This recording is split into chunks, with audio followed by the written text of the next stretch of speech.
So many people make these mistakes when buying a car. So I'm going to show you how to buy a car like a smart customer. If you guys don't know, my name's Tommy and I negotiate car deals for a living. But before that, I was in the industry. So I've seen all the tricks and I know exactly how to get you the best deal. First off, a lot of people make the mistake of trying to find the exact words to say or what the perfect time to buy a car is. But in reality, none of that actually matters. The best way to get the best possible deal is competition. Competition always drives the price down. If you pin 2 dealerships, 3 dealerships, 4, 5 dealerships against each other, you will always get the price down. It doesn't matter what you have to say because those guys will do the talking for you.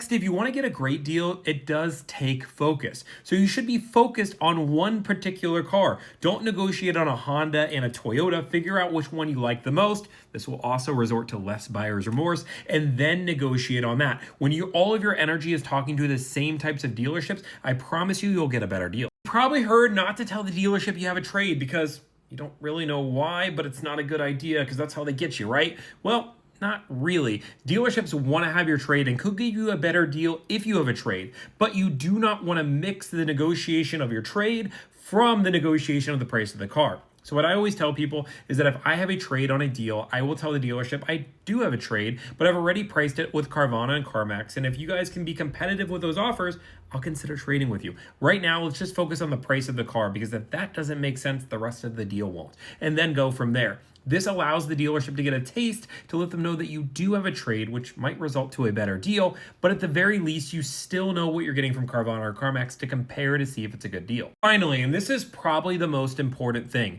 do not ask a dealership what they own a car for, and do not ask a dealership for invoice cost. And if a dealership shows you the invoice, don't look at it. It doesn't matter. What a dealership owns a car for does not matter. What only matters is what they're willing to sell a car for. And what you'll see is that consistently can be thousands of dollars below. You might say, Tommy, why would a dealership sell a car below what they own it for? Well, there is so many incentives on why they would sell a car. The manufacturer might give them money back. They might make some of that money back in service.